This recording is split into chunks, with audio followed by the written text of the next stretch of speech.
de la contre.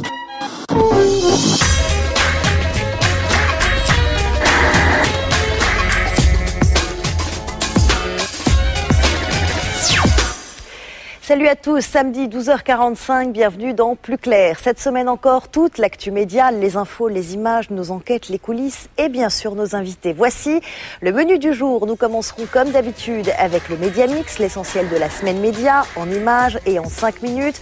Notre Zoom, c'est Richard Branson à Paris mercredi. Industriel, Playboy, il est venu faire une énorme opération de com pour une radio et une chaîne de télé et nous l'avons suivi. Notre premier invité, David Pujadas, l'homme du 20h de France 2, il interviewait le colonel Kadhafi la semaine dernière. Il annonçait lundi la relation entre la chanteuse Carla Bruni et le président Nicolas Sarkozy. Comment traiter l'info politique et people? Comment faire le tri? Il nous dira quelle est sa méthode. Sur ce plateau également, Flavie Flament. 2007 a été pour elle l'année de tous les changements. Elle n'a pas été épargnée par la presse people. Elle fera pour nous le bilan et nous annoncera ses projets télé pour 2008. Vous retrouverez vos autres rendez-vous, le zapping, l'ITV Télé, la Webzone et l'Observatoire des séries avec les images de la nouvelle femme bionique. Voilà, on commence tout de suite avec l'actu de la semaine, résumé et mixé pour vous par Plus Clair, c'est le Média Mix, préparé par Julien Dugast et Théodore Bourdeau. C'est parti. Miss France 2008 et Miss Réunion, Miss France 2008. Scandale dans la maison Miss France. Vendredi, le magazine Entrevue publiait une série de photos mettant en scène une Miss 2008 plutôt dénudée. Nous avons joint Valérie Beck par téléphone hier alors qu'elle était en déplacement sur l'île de la Réunion. Je vais pas très bien, je me sens trahie. C'est dur, c'est très très dur, c'est un rêve quelque part qui se brise. Ce sont des essais de photos qui sont strictement personnels et elles n'auraient jamais dû être publiées. Je me sens vraiment trahie et je ne sais même pas par qui. C'est triste, c'est atroce même. Quant à Geneviève de Fontenay, que nous avons aussi contactée, elle a piqué une grosse colère en voyant ces photos. Moi, je veux pas savoir, je les vois dans Entrevue qui est placardé partout, avec des affiches, avec dans tous les kiosques, partout, Miss France, comme ça. Eh ben, ce n'est pas l'image de Miss France. Tant que je vivrai, je défendrai cette image.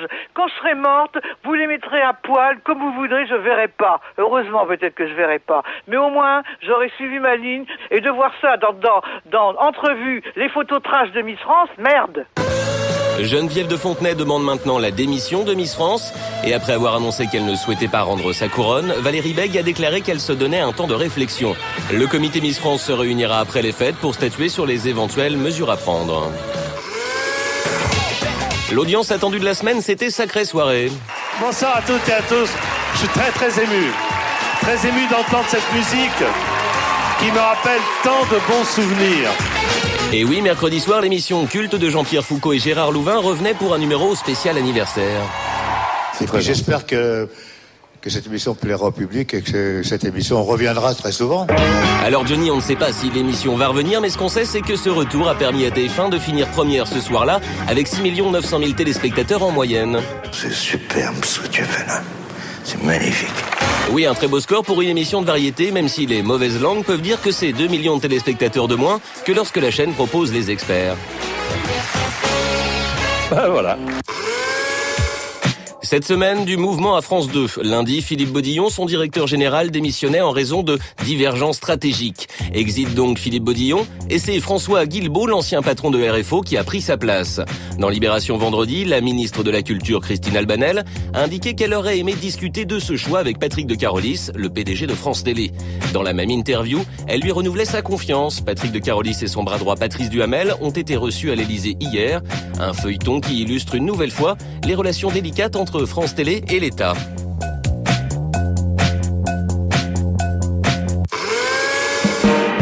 On savait déjà que notre inénarrable tourneuse de lettres dans la roue de la fortune avait une aura de star internationale. C'est pas moi qui ai fait le... Grâce notamment à son statut de playmate. À part le pipeau, vous jouez d'un instrument de musique? De la roue de la fortune. Non mais de la roue de la fortune, c'est pas un instrument de musique. Mais si... Je me demande si ça lui monte pas un petit peu la tête tout ça. Bien vu Christophe, surtout maintenant que Victoria travaille depuis le 10 décembre pour la Rueta della Fortuna en Italie. Alors bon, voilà ce que ça donne en France. Et voilà à quoi ça ressemble de l'autre côté des Alpes. Elle a dû avoir beaucoup de mal à s'adapter, Victoria. Mardi, des personnalités du PAF s'étaient donné rendez-vous pour un tour de chant dans un cabaret parisien. Une initiative du présentateur de Stade 2, Gérard Rolls, qui avait réuni tous ses copains rockers de la télé. On retrouvait Éric Revel, le monsieur économie de LCI, mais aussi Olivia Adriaco et les stars du service des sports de France Télévisions. C'est une histoire de copains, et la preuve, c'est qu'il a suffi souvent d'un coup de téléphone, parce que je savais plus ou moins qu'ils avaient une belle voix, qu'ils avaient du talent, qu'ils étaient poètes.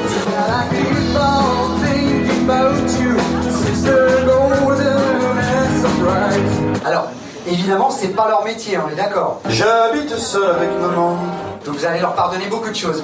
Non, c'est très bien. Je suis malade. Si tu veux, je suis malade. La télé qui chante, c'était le nom de cette soirée électrique où les animateurs revisitaient des tubes à leur manière. Une grosse nouba qui devrait faire son retour dès le début 2008. L'idée, c'est ce soir, on fait la fête entre copains, entre amis, comme ça.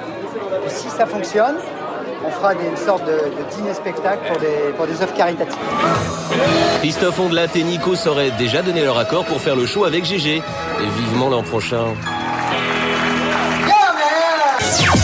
À 8 ans, il vendait des sapins de Noël. Aujourd'hui, il vend des voyages dans l'espace. Richard Branson, le fondateur de la marque Virgin, fait tourner la tête des médias depuis 30 ans avec des projets fous et des opérations de com spectaculaires. Mercredi, il était à Paris pour rebaptiser une radio et une chaîne de la TNT. Il a remonté les Champs-Élysées encore mieux escorté qu'un chef d'État. Image Karima Mzaoui. À chacune de ses apparitions, un show. Ce mercredi, Richard Branson, le patron britannique du groupe Virgin, était à Paris pour une parade de Noël sur les Champs-Élysées. Et comme tout Père Noël milliardaire qui se respecte, il était entouré de ses propres lutins, de jolies filles blondes et une escorte de motards. Un coup médiatique bien huilé pour la promotion de Virgin 17 et Virgin Radio. Comme à chaque fois, Branson attire la foule et surtout les journalistes, prêts à se battre pour l'approcher le plus près possible. D'ailleurs, de toute cette meute qui le suit, quoi qu'il fasse, qu'est-ce qu'il en pense, Branson ? C'est très flatteur. J'ai fait beaucoup de choses dingues dans ma vie. Les journalistes pensent sans doute que je vais sauter d'une montgolfière, du ciel ou d'une moto. Alors ils viennent au cas où. D'ailleurs, ce ne sont pas les seuls à le suivre. Les publicitaires viennent prendre quelques leçons de marketing, car l'homme est un peu particulier. C'est la seule pop star du monde du business. C'est pas une star, c'est une pop star, c'est complètement différent. Pourquoi ? Parce que c'est quelqu'un qui fait les choses sérieusement, mais qui s'est jamais pris au sérieux. Deuxièmement, c'est quelqu'un pour qui le challenge est hyper important, mais qui réussisse ou qui se plante, ça ne lui pose pas de problème. Il devrait y avoir une Branson Academy dans le monde entier pour donner aux jeunes l'envie d'y croire. Sa success story fascine car elle est ponctuée de records et de défis. C'est par exemple le premier homme à traverser l'Atlantique et le Pacifique en montgolfière. Il a battu entre autres le record de traversée de la Manche en voiture amphibie pour s'amuser, déclare-t-il. En 2010, il sera le premier homme à envoyer des touristes dans l'espace via Virgin Galactic, sa compagnie de vols spatio-commerciaux créée en 2004. Bref, Branson, c'est l'aventurier businessman des temps modernes, un brin excentrique ou provoque dès qu'il s'agit de promouvoir sa machine de guerre. Une galaxie de 250 sociétés, autant de créations que de mise en scène. L'homme fascine donc presque logiquement les médias. Branson, en lui-même, est devenu une marque. Avec, si on peut parler en termes de marketing, avec une ADN de marque, avec certains critères. Donc il l'a évoqué lui-même, la fantaisie, l'improvisation, un petit grain de folie, tout ce qui est un peu hors norme. On retrouve la marque vraiment partout et ça fascine les gens parce qu'il est grand et abordable. Une image qu'il façonne à travers les années. En 1973, il n'a que 23 ans, patron de Virgin Music. Il comprend déjà tout des médias. Dans cette interview accordée à la télé, il revient sur l'un de ses premiers succès, la production de la BO du film L'Exorciste. Plusieurs millions d'albums qui s'envolent grâce à des pages de pub dans la presse qu'il paie avec ses premiers sous. 1992, Branson revend Virgin Music pour se consacrer notamment à sa compagnie aérienne. C'est à cette époque qu'il crée une stratégie de com qui ne le quittera jamais et qu'il a bien voulu nous confier. Quand je me suis intéressé aux lignes aériennes il y a 20 ans, je n'avais pas de budget pub pour concurrencer British Airways. Mais j'ai très vite appris que si je faisais des choses folles, Je pouvais devenir plus grand et plus gros que British Airways dans l'esprit du public. Et ça marche. Si je venais dans un costume avec un digestif à la main pour parler aux businessmen avec qui je fais des deals commerciaux, rien n'apparaîtrait dans la presse, ou peut-être seulement un tout petit article. Ce mercredi, pas de digestif, mais un deal avec le groupe Lagardère, propriétaire d'Europe 2 TV et Radio, prochainement Virgin 17 et Virgin Radio. En pratique, Lagardère devra reverser jusqu'à 1% de son chiffre d'affaires à Sir Branson.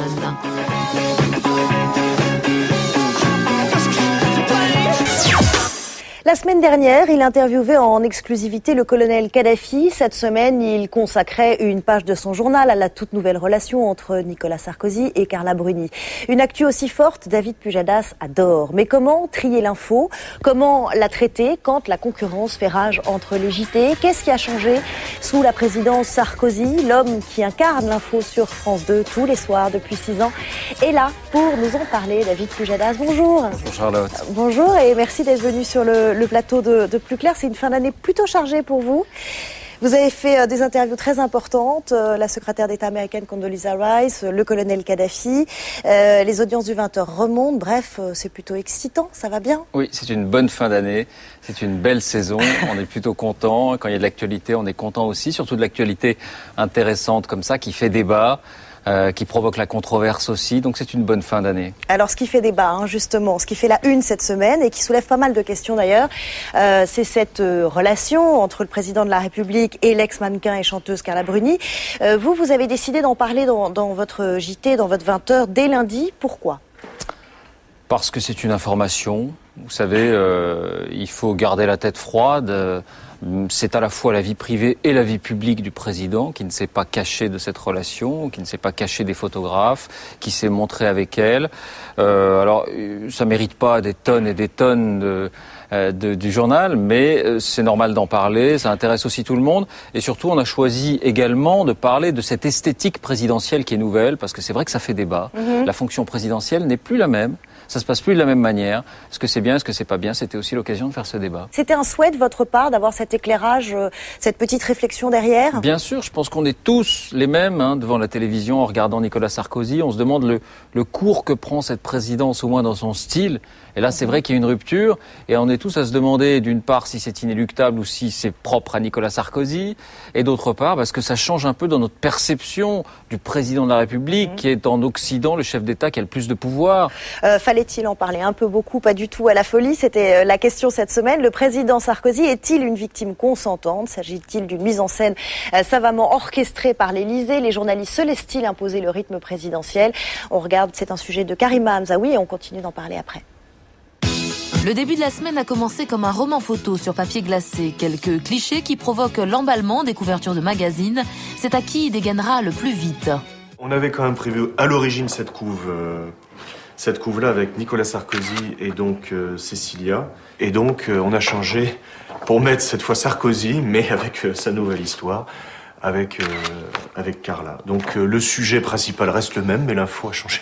Les télévisions aussi traitent cette info. 2 mois après son divorce, Nicolas Sarkozy a donc rendu public aujourd'hui une relation, sa relation avec Carla Bruni. France Télévisions en parle. Du côté de TF1, c'est le silence complet. PPDA s'explique donc sur le site internet de la chaîne. Pour lui, cette information relève de la vie privée de Nicolas Sarkozy. Tout ce qui concerne les enfants, se retrouver à Disneyland ou ailleurs, ça concerne sa vie, c'est sa vie. Très franchement, moi, ça ne m'intéresse pas en tant que citoyen de savoir ce qu'il fait de sa vie. Pourtant, LCI, qui appartient au même groupe, a été une des premières chaînes à en parler. Le problème était-ce de l'information de nature privée ou pas? On peut en débattre jusqu'à demain matin. Pour moi, ce n'en est pas. Pour Patrick, c'en était. Puis viennent les débats à répétition sur les plateaux télé et les questionnements des journalistes. Quel sens il faut donner à ces photos? Est-ce que Nicolas Sarkozy est en train de présenter aux Français celle qui désormais va l'accompagner? Est-ce qu'on peut avoir une action politique aujourd'hui sans communiquer aussi sur ses états d'âme, sa vie privée, ses amours? Quelle forme va prendre cette union? Est-ce que c'est de la com? Justement, cette communication présidentielle surprend les journalistes français car elle s'inspire d'une technique américaine lancée dans les années 90 par notamment George Bush et son vice-président Dick Cheney. Cette technique, c'est la storytelling, mais qu'est-ce que c'est au juste? Un peu comme dans les telenovelas brésiliennes, il faut un épisode chaque jour. Il faut un rebondissement à la fin de chaque épisode pour qu'on soit affamé de voir la suite. Ça, c'est le modèle un peu 24 heures chrono. Comment créer du suspense? Comment aussi tuer un événement en provoquant un autre? C'est-à-dire qu'on est encore dans les commentaires de l'épisode précédent, que déjà un rebondissement fait parler de l'intrigue nouvelle. Un concept qui a tout de même ses limites. Il y a le président qui agit de dossier en dossier, le Guilvinec le matin avec les pêcheurs, George Bush le soir à dîner, tout ça dans la même journée. Et il y a le personnage que le président dessine à l'intention de son public sans forcément y croire lui-même. Peut-être qu'il est vraiment ce personnage-là, qu'il a une sincérité d'homme, peut-être qu'il est la propre marionnette qu'il manipule devant nous. Dans les JT internationaux, surtout en Italie, cette technique de communication semble pourtant fonctionner. Nicolas Sarkozy, Carla Bruni, le couple de l'année, titre ce journal télévisé. En France, certains spécialistes sont perplexes et pensent que la technique de com du président n'est pas si novatrice que ça. La communication de Nicolas Sarkozy, c'est comme une communication pour les années 70. Je trouve pas ça moderne, moi, je trouve ça dépassé. Aujourd'hui, le pays est âgé, il n'y a pas d'argent, il faut plus annoncer des mauvaises nouvelles. Et donc, c'est ce qui me frappe, cette espèce de décalage entre les mauvaises nouvelles, en gros, que les Français vont devoir digérer les unes après les autres, et puis une espèce de train de vie comme ça, de style de vie très brillant, très paillette, très télégénique, et qui vont être très décalé avec la gravité de la situation. Vendredi, David Martinon, porte-parole de l'Élysée, n'a pas dit un mot ni aucune question ne lui a été posée sur l'idylle de la semaine. Vous qui venez de TF1 et d'LCI, est-ce que vous avez été étonné que TF1 n'en dise pas un mot dans ces JT, ni dans le 13h, ni dans le 20h? Je suis moins critique que certains de mes confrères qui ont parlé de Télé Moscou. J'ai vu ça, qui ont été... C'est Renaud Revel qui a écrit un article à propos justement de la position qu'a prise Patrick Poivre. De ne pas du tout en parler. Non, un peu étonné parce que peut-être sur le divorce, ils en avaient fait des tonnes, ils avaient ouvert le journal là-dessus alors que c'était le jour de la grève et que nous on avait plutôt choisi de donner la priorité à la grève. Donc il y a un coup de barre un peu à gauche et à droite, mais j'allais dire c'est leur choix. Simplement, moi je trouve qu'il faut pas s'emballer. Voilà, c'est pas l'info du jour, c'est pas non plus une info à passer sous silence. Il y a un juste milieu, faut garder la tête froide. De ne pas en parler du tout, c'est de l'hypocrisie. Non, je sais pas. Il y a peut-être un peu l'idée de chercher une posture, parce que de ne pas faire comme les autres. Moi, encore une fois, je crois que j'entendais Patrick parler d'écran de fumée. Je crois pas qu'il y a d'écran de fumée. Ça nous a pas empêché de parler de Kadhafi, de parler des sans-abri. S'il y a bien une chaîne où on en parle, c'est chez nous. Finalement, Nicolas et Carla, est-ce que c'est vraiment intéressant? C'est ça la question. On a affaire à un président bling-bling. Hein, c'est ce qu'on pouvait lire à la une de Libération. Ce côté paillette, rockstar, président people. Quel regard vous portez, vous, en tant que journaliste, évidemment, sur ce nouveau style? Alors, effectivement, vous avez raison de souligner qu'il y a deux choses très différentes qui sont le fond et la forme. Alors, le style, c'est très nouveau. Alors, nous, on en fait un usage, j'allais dire, modéré, c'est-à-dire... encore une fois, Carla Bruni, c'est vrai que ça représente une minute du journal, pas beaucoup plus. Et de temps en temps, on s'arrête, comme on a essayé de le faire, sur l'image du président qui change auprès des Français. Quel impact ça a? Moi, c'est pas tellement mon rôle de porter un jugement sur ce style, comme le fait Dominique Régnier, par exemple, ou autre. Non, mais ça a changé votre travail. Par exemple, quand vous suiviez Chirac, l'actualité présidentielle, c'était pas du tout du même ordre. Voilà, ce qui a changé, c'est qu'on est confronté tous les jours à un hyperactivisme présidentiel. Et tous les jours, on a l'impression que l'Élysée se dit il faut créer l'événement. Donc j'allais dire notre travail c'est d'être un peu plus vigilant et de sélectionner ce qui vaut le coup et ce qui ne vaut pas le coup et surtout de revenir 1 mois ou 2 mois après sur ce qui avait été annoncé à grand renfort et devant 1000 caméras et de voir si vraiment ça a débouché sur quelque chose. Ça nous oblige à un peu plus de vigilance. Il faut se méfier du suivisme et il faut éviter que Nicolas Sarkozy vous impose son rythme à lui. Comment faire? Comment faire? Voilà, mais c'est ça. Quand il prend la place des ministres, des porte-paroles, quand c'est tout le temps lui qui est sur le devant de la scène, vous faites comment? Autrefois, Jacques Chirac, par exemple, sortait peu, faisait peu, donc chaque parole, chaque action présidentielle était traitée et couverte. Aujourd'hui, si on applique le même raisonnement, on ferait Télé Sarkozy.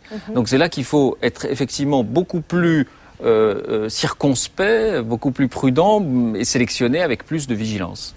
Vous avez été le seul à interviewer le colonel Kadhafi lors de cette semaine qui a fait couler beaucoup d'encre. C'était la semaine dernière. Comment vous avez décidé de cette rencontre et préparé cette rencontre? Alors cette rencontre en fait a été décidée il y a très longtemps. C'est-à-dire qu'on avait fait une demande à la Libye et aux Libyens avant même les grandes vacances. Ensuite il y a eu l'histoire des infirmières. Et puis à mesure que la visite approchait, on a concentré nos efforts. ailleurs. On a beaucoup joué aussi sur le fait que France 2 est relayé par TV5, qui touche un très large public partout dans le monde. Et ben voilà, c'est France 2 qui a été choisi pour faire cette interview. Et j'avoue que c'était un moment intéressant. Alors intéressant, ça s'est passé sous la fameuse tente. Sous la fameuse tente bédouine. Bédouine qui était plantée dans les jardins de l'hôtel Marigny. Vous avez parlé d'une interview surréaliste. Il y a quand même un côté effectivement assez étonnant de se retrouver dans cette tente avec les fumées d'encens. Il y a une sorte de brouillard dans la tente.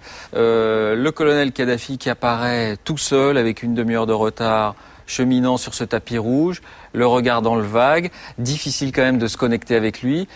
Donc effectivement, tout ça donnait un aspect un peu irréel, à cette interview. Vous ne le nommez jamais. Vous avez remarqué, oui. C'était délibéré. Je sais que le président Kadhafi ne se considère pas comme le président de son pays. Alors j'ai demandé à ses conseillers, mais quel est son titre officiel? Ils ont réfléchi, il y a eu un petit conciliabule, et puis au bout d'un moment, ils sont revenus et ils ont dit, il faut dire guide suprême de la Révolution. Et je me voyais assez mal, parce que le second degré passe pas vraiment à la télé, je me voyais assez mal dire bonjour monsieur le guide suprême de la Révolution, donc j'ai choisi d'éviter en ne l'appelant pas, en ne le nommant pas, effectivement. Un peu plus de 5 millions de téléspectateurs chaque soir, désormais. Patrick Poivre-d'Arvor, un peu plus de 9, ça fait 4 millions d'écart. Est-ce que vous pensez être celui qui va faire la différence? Et si oui, comment?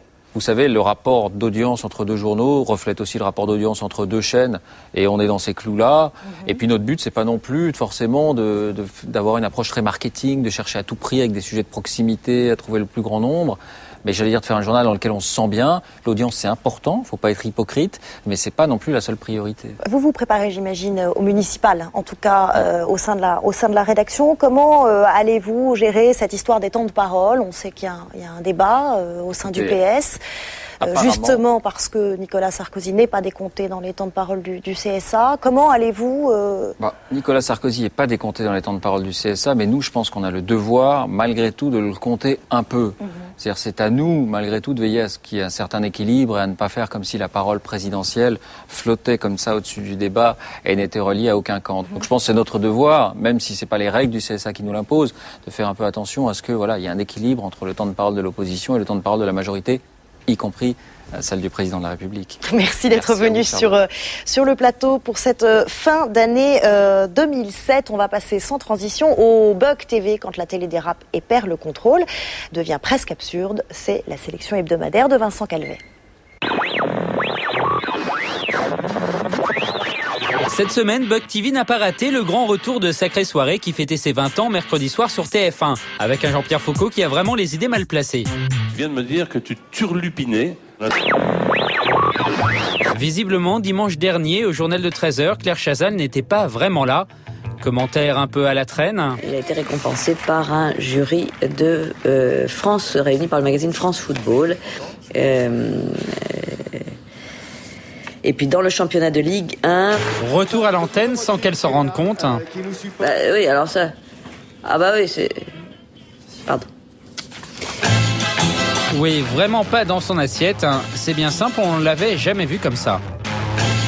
Voilà, c'est la fin de ce journal. Pardon pour ces petits incidents. On aurait presque voulu que le journal dure plus longtemps. Sur la chanson du dimanche qui, on espère, va pouvoir être diffusée maintenant.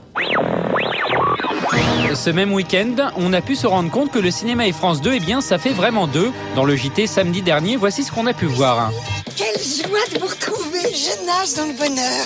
En tout cas, tu nages pas dans ton t-shirt. Et oui, un extrait des Bronzés 3, identifié comme étant une scène de Lady Chatterley de Pascal Ferrand, deux films français qui n'ont pourtant pas grand-chose en commun. Au moins à France 5, dans le journal de la santé, quand il s'agit de cinéma, on a le mérite d'être clair. On aime les films. Très osé, voire franchement porno. Mais c'est pas gratuit, je vous le donne, Michel. Ça vous intéresse, ça fait plaisir. C'est chez moi maintenant. Merci Gaël. Après, ils ont eu du mal à changer vraiment de sujet. Évidemment, pour parler pompe à chaleur et géothermie, on reste dans le même domaine. C'est marrant ça, la transition. Les pompes à chaleur, c'est drôle. Comme quoi, ça arrive qu'ils aient vraiment tous la fièvre sur ce plateau. Bah ouais, ça arrive. À suivre après la pub, le zapping l'ITV Télé. Cette semaine, Sandrine Quétier et Hervé Matou. L'Observatoire des séries. Vous retrouverez une femme bionique. Et Dominique Purcell, l'autre héros de Prison Break. La télé des voisins, la webzone, sans oublier notre invitée Flavie Flamand. Elle nous dévoilera en exclusivité ses projets télé. Tout ça, c'est juste après la pub. Retour sur le plateau de Plus Clair et tout de suite, comme promis, le zapping. Quand deux personnalités de la télé font les questions et les réponses, ça donne l'ITV Télé cette semaine. Sandrine Quétier et Hervé Matou se sont prêtés au jeu. On regarde. Quel est l'animateur télé que tu aimerais relooker ?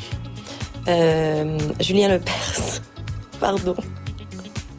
L'émission qui te déprime. Je ne me souviens plus du nom et je veux pas le savoir. Un truc immonde avec un rideau, avec fontaine et bataille, un truc atroce. Connais-tu un animateur télé qui porte une perruque ? Non, il y en a. L'émission qui te remonte le moral. Groland. J'ai demandé la nationalité grolandaise et je suis en attente de naturalisation. Connais-tu une animatrice télé qui s'est fait refaire les seins ? À part moi, non, il n'y en a pas. Si Nicolas Sarkozy présentait une émission télé, ce serait laquelle ? Le journal télévisé, comme ça, il dirait voilà ce que j'ai fait aujourd'hui, et puis on aurait tous les sujets derrière. Tu fais quoi demain si tu arrêtes la télé ? Du wedding planner. Est-ce que toi aussi, comme Michel Drucker, tu aimes les chiens ? Bah non, je préfère les chats, vu mon nom, c'est plutôt logique. Quel est l'animateur ou l'animatrice du PAF le plus mal habillé ? Les journalistes qui présentent la bourse. Enfin, ils sont surtout mal habillés au niveau de la cravate. Ils ont des cravates terribles. Quel est l'animateur ou l'animatrice du PAF le mieux habillé ? Ça, c'est mon grec. Est-ce que tu trouves que Julien Lepers s'en fait trop ? La France nous regarde, la planète nous regarde, les astronautes nous regardent leurs navettes. Oui, définitivement, il en fait trop. Es-tu pour le retour de Dorothée à la télé ? Oui, pour que mes enfants puissent la voir. Selon toi, quel est l'animateur qui a le plus beau carnet d'adresses ? Michel Drucker et Michel Denisot, match nul entre les deux Michel. À choisir, tu préfères présenter le Keno, la météo ou Turbo ? Le Keno, c'est déjà fait. À ton avis, pour un couple, la télé dans la chambre, c'est dangereux ? Ça dépend de ce qui passe à la télé. Par exemple, si c'est le journal de la bourse sur LCI, ça peut être très stimulant. Moi, le CAC 40 qui monte, ça me... La télé est-elle l'opium du peuple ? Certainement, mais il en faut, et il faut que l'opium soit bon. Quand il est bon, why not ? Sandrine, chante-moi ton générique de télé préféré. Ta ta ta ta na na momotus. Tu découvres que derrière le Père Noël se cache en fait un animateur télé. Ce serait qui ? Ce serait Julien Courbet. Il est déjà Zorro, qui peut être un peu le Père Noël aussi. Voilà, une interview croisée réalisée par Alexandre Pérez. Sandrine Quétier est sur TF1 tous les samedis aux côtés de Nikos Aliagas, 50 minutes inside, et le soir du 31 décembre. Quant à Hervé Matou, il officie tous les dimanches soirs sur Canal+, l'équipe du dimanche. Ce week-end, ce sera juste après le match de Ligue 1 Saint-Étienne-PSG. Si vous avez plus de 30 ans, vous avez grandi avec Super Jamie, la bonne copine de l'homme qui valait 3 milliards, la femme bionique qui courait plus vite que son ombre. Cette année, la chaîne américaine NBC a fait un gros pari, le remake de cette série, énorme campagne de pub. Bionic Woman devait être l'un des blockbusters de la rentrée. Raté. Aujourd'hui, la série est sur le point de disparaître, mais que s'est-il donc passé, Vincent Calvé ?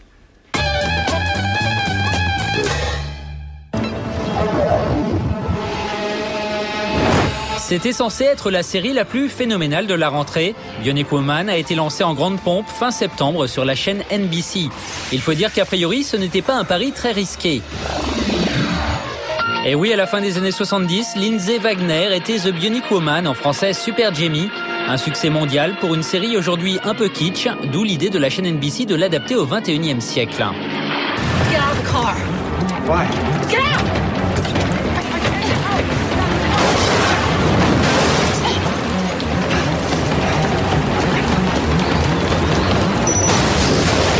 L'histoire est la même, une jeune femme victime d'un accident se voit greffer des prothèses ultra modernes et devient ainsi super forte.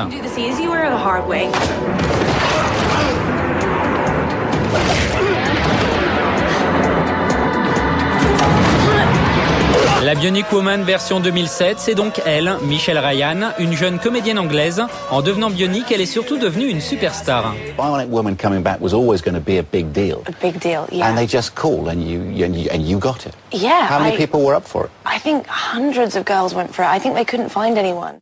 Mais la série a du mal à convaincre. Très vite, les audiences de Bionic Woman chutent. Cette semaine, la chaîne NBC a publié un communiqué annonçant que la série n'était pas abandonnée. Les 13 épisodes prévus seront tournés et diffusés. 13, mais sans doute pas un de plus. Plusieurs séries américaines apparues en septembre sont déjà de l'histoire ancienne. Michael Vartan et ses potes de la série Big Shot sont sur le point d'être déprogrammés. So now what? Nothing. Just go back to being friends. Wow. The level of denial. Pareil pour Viva Laughlin, une série sur un casino de Las Vegas supprimée au bout de 2 épisodes, malgré la présence au générique du comédien Hugh Jackman. La série de Journeyman a également été supprimée de l'antenne de la chaîne NBC, faute d'audience. Mais cette histoire de voyageurs dans le temps a beaucoup de fans qui s'organisent actuellement pour sauver la série. Ils ne seront sans doute pas aussi motivés pour ranimer la femme bionique. Et là, pour conclure, j'ai besoin d'une chute.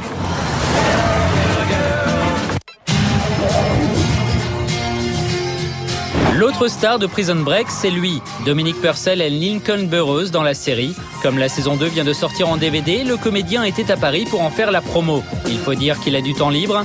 La grève des scénaristes américains a forcé l'interruption du tournage de la saison 3 de Prison Break au bout de 13 épisodes. Je suis confiant. Je pense que la grève va bientôt se terminer. D'après moi, au final, on pourra tourner les 22 épisodes de la saison 3. Purcell est devenu, grâce à Prison Break, une star mondiale. Quand il n'est pas en tournage pour Prison Break, il est en promo pour Prison Break. On l'a vu dans la plupart des talk-shows américains. Cette semaine, il a même fait un tour à M6 dans T'empêche tout le monde de dormir.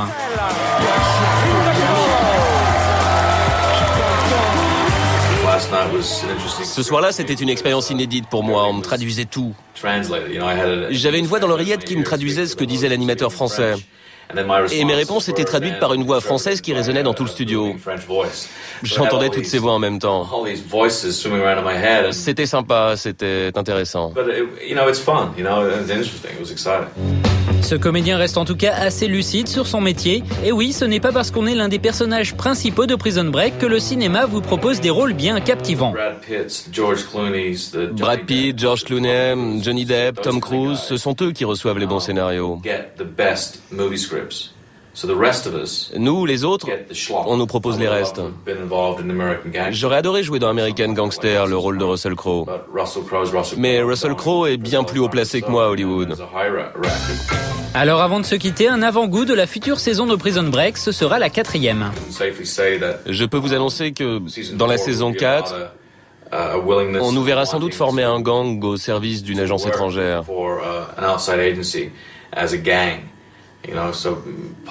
On peut imaginer que Michael, Lincoln et Mahone ou un autre, on forme une sorte de gang pour faire tomber les méchants. Pour patienter, les prochains épisodes de la saison 3 de Prison Break seront diffusés sur M6 à partir de mi-janvier. Après 2 mois passés au théâtre, c'est son retour à la télé, un saga spécial rétro 2007 la semaine prochaine et les disques d'or en janvier sur TF1. Nouvel An rime avec Flamand et Flavie se dit délicieusement épuisée. Quel regard porte-t-elle sur l'année mouvementée qu'elle vient de vivre et quels sont ses projets pour 2008? On va lui demander tout de suite puisqu'elle est là. Flavie Flamand, merci beaucoup d'être venue sur le plateau de Plus Clair. Bonjour.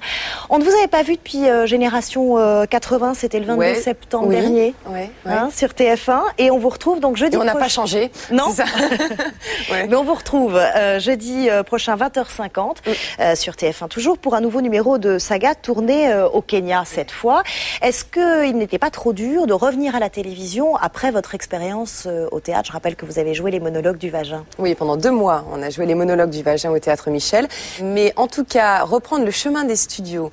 Alors, le Kenya n'étant pas un studio, parce que je suis partie directement plutôt au Kenya, agréable, c'est une grande aventure. Oui, agréable, mais quand même assez musclé. Mais reprendre vraiment les chemins des studios pour les émissions de variété, bien au contraire, j'y ai trouvé un plaisir que je n'avais peut-être pas ressenti depuis quelques temps. Alain Delon est venu vous voir au théâtre, il vous a fait cette surprise, cette bonne surprise, et il a dit le retour à la télé, ça va être très dur pour vous, ça tout paraît fade après. Si vous êtes heureux sur scène, vous ne ferez plus de télévision. Alors, est-ce que vous n'étiez pas vraiment... planté, Alain. Voilà, il se trompe, il s'est trompé sur ce point-là. C'est encore mieux après la télé? Oui, en tout cas, moi, je le vis comme ça. C'est encore mieux après. Je dirais même que c'est formidable de pouvoir avoir les deux. Voilà. Je pense qu'à un moment donné, on a besoin d'aller vers des choses qui nous ressemblent aussi, peut-être plus ou différemment. Moi, les variétés, c'est vraiment quelque chose qui m'éclate. La télé, c'est quelque chose qui me fait vivre. Mais j'avais vraiment besoin de faire quelque chose qui allait équilibrer un petit peu mes plaisirs et m'équilibrer moi-même. À propos de cette expérience du théâtre, un article est paru dans la presse télé, dans Téléstar, très récemment, et il parle d'une mauvaise passe. Je cite: l'expérience au théâtre n'a pas connu le succès espéré. Sa carrière d'actrice est déjà au point mort. À la télé, vous avez retrouvé un château de sable. Pourquoi ne pas ouvrir une crêperie comme vous ne cessez de le répéter? Quand on lit, parce que on m'en a parlé de cet article, mais je ne l'ai pas lu. Voilà. Eh bien, nous l'avons lu. Quand on lit des choses aussi dures, dégueulasses, c'est vous qui le dites, c'est dur, c'est vrai. Comment vous réagissez? Je ne connaissais pas vraiment la teneur de l'article. Écoutez, je réagis tout simplement. Je ne suis pas surprise que ça vienne de Téléstar, parce que Téléstar, ça fait des années que je ne veux pas leur accorder d'interview. Je veux bien parler. Non, mais sans citer ce journal globalement, c'est vrai que moi, je vous explique, je vous parle de ce journal-là, parce que du coup, je ne peux que réagir à ce que vous êtes en train de me dire, puisque je ne le savais pas dans ces termes-là. Donc, et vraiment, j'insiste, je ne leur parle pas. Donc, à un moment donné, vous savez, les gens à qui on n'adresse pas la parole, mais qui ont besoin de vous quand même pour faire vendre des magazines, vont quand même vous coller en une, vont quand même dire que vous vivez une mauvaise passe et vont quand même vous inventer une vie. C'est ce que je veux dire. C'est qu'à un moment donné, on est aussi des produits de vente et d'appel pour ces gens-là. Quant au théâtre, je pense que depuis hier, je pense que Téléstar et tous ces magazines, enfin ces deux magazines qui ont relayé ce genre d'informations, ont reçu une lettre du Théâtre Michel qui leur a été fait passer par mon avocat, leur précisant que la période où nous avons été, je dis nous, puisque je n'étais pas seule, avec Nicole Croisy et Maïmouna Gueye au théâtre pour les monologues du vagin, en termes d'entrée, on a doublé de 100% les entrées par rapport à l'année précédente. Donc je pense que quand on double les entrées dans une salle et que pendant une période de grève, là où les théâtres ferment, on est toujours à 200, 210 personnes, 250 personnes. Tout va très bien. Ce saga, alors, c'est une émission de Noël, une rétrospective des personnalités qui ont marqué l'année 2007. Pourquoi, du coup, aller tourner les plateaux au Kenya? Parce que c'est quelque chose qu'on a instauré il y a 3 ans. Et qu'on s'est dit que saga c'est tout un concept. Saga, ça doit faire rêver tant par les sujets que par les plateaux. Vous avez eu quelques frissons aussi. Il y a une séquence qui risque de passer pendant de nombreuses années dans certains bêtisiers. Racontez-nous ce qui s'est passé. Les images sont là. On est allé à la rencontre d'un rhinocéros. Alors je vais jusqu'au bout de mon plateau. Il est pas loin là. Il est à 2 mètres de moi. Et le rhino a chargé juste à la fin du plateau. C'est-à-dire que on le voit avancer à la fin du plateau. Il a chargé sur vous, donc vous avez dû. Il a chargé sur l'équipe. Donc on a piqué un sprint et on est remonté dans les 4x4. Vous continuez en 2008 avec les disques d'or. Ce sera le samedi 5 janvier à 20h50, toujours sur TF1. Ça récompense les artistes qui ont vendu le plus de disques en 2007. Votre créneau, c'est donc toujours les grandes émissions de variété événementielles sur TF1. Vous avez eu 8 primes en 2007. Est-ce que ça vous suffit? Est-ce que c'est assez? Mon histoire, en tout cas avec la télé, et mon envie de faire de la télé tient à un souci de qualité. C'est-à-dire que les émissions de variété que l'on fait, que l'on présente, telles que les disques d'or qui sont diffusés début janvier, c'est 2 mois de travail. Ce sont vraiment des gros paquebots. Moi, ça me plaît de diriger les gros paquebots. Donc, si je dirige 8 gros paquebots et que je les ramène au port dans l'année, je suis beaucoup plus épanouie qu'en faisant une émission peut-être plus régulière et en ayant le sentiment de rentrer dans des chaussons et de pas me remettre en question à chaque fois. Et grâce à 2F Productions aussi, ma boîte de prod, on fait des choses différentes.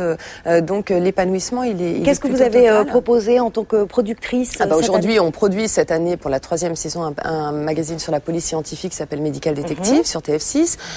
On travaille sur plein d'autres projets qui verront l'antenne, mais qui seront à l'antenne, mais dont je peux pas forcément vous parler. Et puis un prime sur TF1. Cette année, on va produire avant le mois de juin un gros prime un samedi ou un vendredi soir sur TF1. Alors, est-ce que vous pouvez nous en dire un peu plus sur ce Non, parce que pour l'instant, on travaille vraiment avec la chaîne la main dans la main. Tout ce que je peux vous dire, c'est que ça ne sera pas de la variété et qu'on va sûrement renouer avec des émissions d'émotion et de simplicité comme pouvait l'être Star à domicile. L'avenir, justement, votre métier. Vous dites en variété, l'animatrice est vite périssable. Soit on prend un virage et on décide de faire autre chose, soit on prend un mur, c'est une évidence. Alors, ce virage à la télé, ce serait lequel, par exemple? C'est partir vers un exercice qui me correspond plus ou qui correspond plus à mon âge ou même qui correspond plus à mon expérience. On va pas se voiler la face, Charlotte. Il y a plein de jolies jeunes femmes qui un jour vont arriver et ils sont déjà à l'entrée des plateaux de variété. C'est une évidence. Moi, j'ai la chance de pouvoir faire plein de choses à côté qui font que je m'épanouis,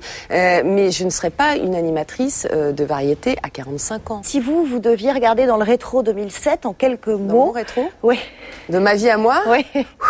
Grosse année, on va dire. Grosse année. On va dire grosse année. Voilà. Et on va Mmh. conclure comme ça. Non, on va dire grosse année avec plein de choses différentes, plein d'envies différentes, avec effectivement le théâtre qui a été une expérience très nouvelle pour moi et qui me donne envie de faire encore plein d'autres choses. Et sur le plan de la télé, une vraie année d'épanouissement aussi. Non, ça a été une grosse année. Vous l'avez bien dit, Charlotte.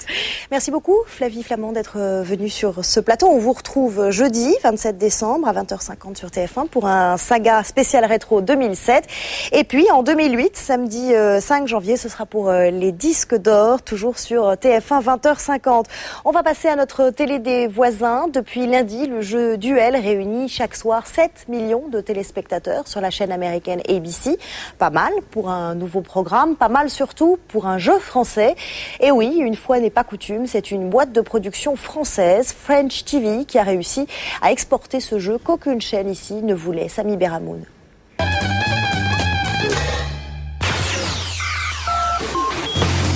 Lundi dernier aux États-Unis, un nouveau jeu a fait son apparition sur la chaîne ABC, son nom, Duel. Programmé à 20h chaque soir, Duel met en scène 2 candidats qui s'opposent et répondent à un quiz de culture générale. Jusque-là, rien de vraiment neuf. Which of these countries' national flags is not red, white and blue? Show me the answer, please. Pour info, la bonne réponse, c'est l'Iran. Mais les atouts de Duel sont bien réels. Les candidats ont le droit de choisir leurs adversaires. Why Marco? He seems like kind of all brawn, no brains. So. Et mise des dollars comme au poker. Le but de Duel, repartir chez soi avec 1,5 million de dollars grâce à la cagnotte qui... La mécanique de Duel est hyper rodée avec 2 bimbos et un animateur au brushing impeccable. Il s'appelle Mike Greenberg et a fait ses classes sur la radio des sports ESPN. Duel, c'est la télé américaine dans ce qu'elle fait de mieux. Sauf que voilà, Duel n'est pas un jeu américain mais une émission française développée par la boîte de production French TV. On l'a vendu dans une vingtaine de pays maintenant. Tout le monde attend un peu les cassettes pour voir. Je pense que les Français aussi. C'est pas mal. C'est un bon coup stratégiquement pour notre société. Parce que sur le marché international, on existe. Mais pourquoi ne pas l'avoir vendu en France? Les jeunes Français ont aimé le jeu. Ils ont tous aimé le jeu, il n'y a pas aucun problème. Mais on est plus un marché qui suit plutôt qu'un marché leader. On ne prend pas de risques sur des créations françaises. On achète plutôt des formats qui sont faits à l'étranger, qui ont des audiences avec. Et qui assurent le fait qu'à l'antenne, ce jeu fonctionnera. David Rosconval a même coaché l'animateur David Greenberg en plateau. Un jeu, c'est une question de rythme pour l'animateur et c'est un vrai boulot que d'animer un jeu. Donc l'idée c'était vraiment de lui expliquer les points stratégiques du jeu sur qui il fallait appuyer, là où il fallait accélérer, sur quoi il fallait se focaliser pour rendre le jeu vivant, agréable à regarder et aussi créer l'attention, mettre un peu de pression sur les candidats. Cette semaine, la chaîne ABC diffuse Duel 6 soirs sur 7 pour créer l'événement. Un démarrage encourageant pour ce jeu qui a commencé avec 7 millions de téléspectateurs en début de semaine. Chaque semaine, le web passé au peigne fin, c'est notre webzone. Cette semaine, honneur encore aux geeks. Vous connaissez sans doute, ce sont ces accros à Internet et aux nouvelles technologies. Eh bien, en France, ils ont lancé leur télé sur le web, évidemment. Bienvenue chez les nouveaux bricolos du web, Théodore Bourdeau et Karima Hamzaoui.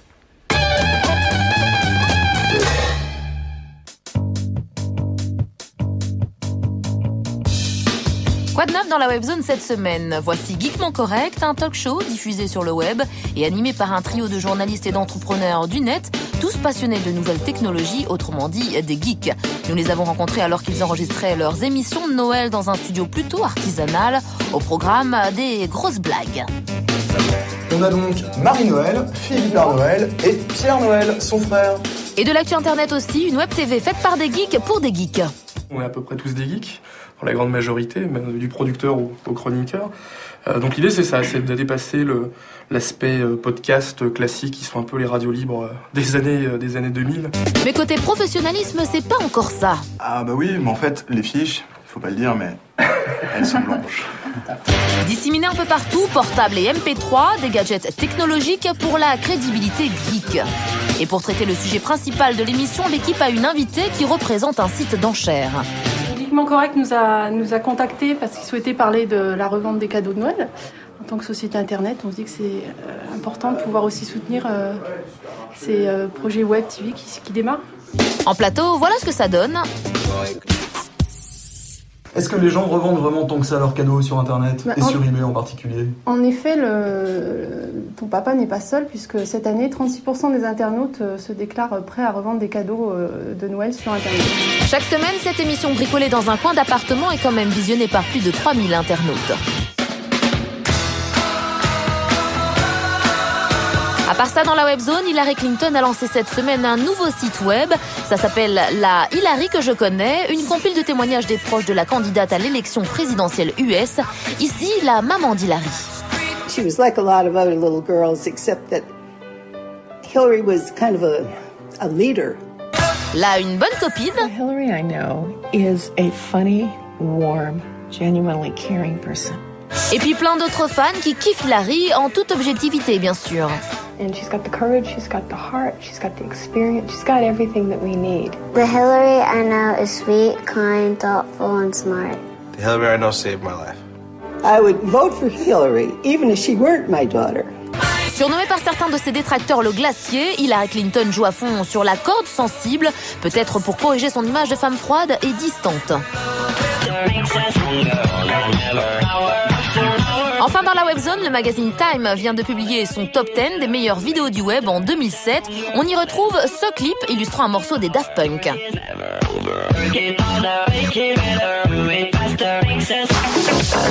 Mais aussi cette chorégraphie de plus de 1000 détenus philippins sur un morceau de Michael Jackson.